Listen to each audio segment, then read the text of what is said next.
رب العالمين والصلاة والسلام على سيد الأنبياء والمرسلين وعلى آله وأصحابه أجمعين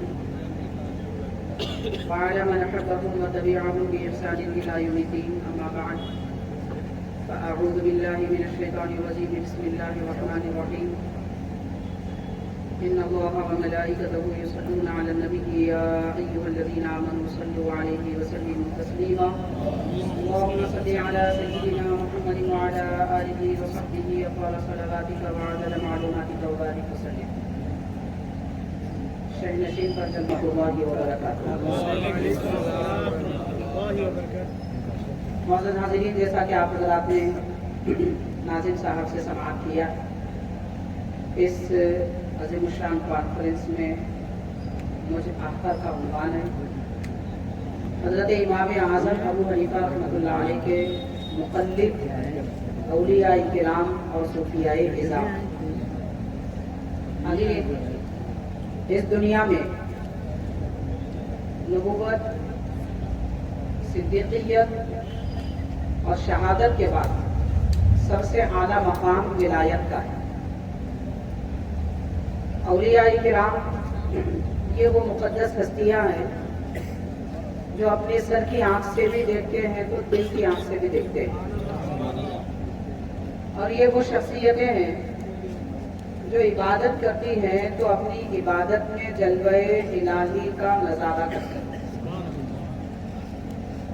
اور یہ صرف ظاہر پر فیصلے نہیں کرتے بلکہ اشیاء کی حقیقتیں ان کے سامنے ہوتی ہیں. ہم وہ انسان ہیں جو ظاہر کو دیکھ کر کسی بھی بات کا فیصلہ کر لیتے ہیں. یہ عنوان آج کے اس کانفرنس میں بڑی اہمیت رکھتا ہے. یعنی حضرت امام اعظم ابو حنیفہ رحمۃ اللہ علیہ کا مقام اور مرتبہ کیا ہے، اور آپ کی تقلید کرنا کتنا بڑا شرف اور کیسی بزرگی ہے. اور یہ وہ اطاعت و فرما برداری کا دائرہ ہے کہ ہر ایک ایرا غیرہ اس میں داخل نہیں ہو سکتا. بہت سارے لوگ اس دور میں کہتے ہیں کہ ہم تقلید نہیں کرتے، ہم تقلید نہیں کرتے. تقلید کرنے کے لیے اہلیت چاہیے، قابلیت چاہیے. ہم اپنے مکانات کی حفاظت کے لیے دائرہ لگاتے ہیں. اس دائرے کے اندر کتے بلی نہیں آتے، ان کو بچایا جاتا ہے یا ان سے بچا جاتا ہے. تقلید کا دائرہ بھی ایسا ہی دائرہ ہے، ہر کوئی اس میں داخل نہیں ہو سکتا. جس کے پاس جگر ہوتا ہے، ہمت ہوتی ہے، قابلیت ہوتی ہے، وہی تقلید کرتے ہیں. نااہلوں کو تقلید کرنا نہیں آتا. ایسے ہی جیسے کہ جو بیمار ہوتے ہیں وہ میٹھا نہیں کھاتے، اور لذیذ غذائیں بھی انہیں بڑی کڑوی نظر آتی ہیں. ایسے ہی یہ دنیا میں بہت سارے ایسے لوگ سبحان اللہ، سبحان اللہ، سبحان اللہ. یا رسول اللہ، حاضرین، ان کی بیماری آنکھوں کی، زبان کی بیماری نہیں ہے، یہ دل کی بیماری ہے. سبحان اللہ. اور دل کی بیماریوں کا علاج اولیاء اللہ کے پاس ہوتا ہے. سبحان اللہ، سبحان اللہ. اسی لیے یہ عنوان کا انتخاب کیا گیا کہ امام اعظم کی تقلید کرنے والے اولیاء اللہ. الحمدللہ جب سے ہمارے سیفان صاحب نے وقت دیا، عنوان تو ہم نے طے کر لیا تھا، تب سے تیاری کر رہے ہیں. اتنی تیاری کی ہے کہ 2 گھنٹے بول سکتے ہیں، سبحان اللہ، سبحان اللہ. لیکن 10 منٹ کا وقت نہیں ہے. سبحان اللہ. وقت 10 منٹ کا بھی نہیں ہے. حضرت ضیاء ملت قبلہ دامت برکاتہم عالیہ امام بانی جامع نظامیہ حضرت امام محمد انوار اللہ فاروق علیہ رحمۃ اللہ نے تقلید کی حقیقت بتانے کے لیے 2 جلدوں میں ایک کتاب لکھی ہے جس کا نام حقیقت الفقہ ہے. حقیقت الفقہ میں آپ نے امام اعظم رحمۃ اللہ علیہ کی سیرت پاک، تقویٰ، پرہیزگاری وغیرہ یہ سب لکھتے ہوئے آپ کی فقاہت اور آپ کی عالمیت وغیرہ ان چیزوں پر بھی روشنی ڈالی ہے. اور خاص طور پر فقہ حنفی پر یہ ایسی کتاب ہے حقیقت الفقہ کے اس کا پھر کوئی دوسرا جواب نہیں. ایسی عظیم کتاب ماشاءاللہ حیدرآباد میں اردو دعوت کی بڑی تعداد ہے. اخبار پڑھنے والے حضرات ماشاءاللہ بڑی تعداد میں، ایک نہیں 12 14 اخبار حیدرآباد میں چھپتے ہیں. لیکن ہمارے اکابر اور بزرگوں کی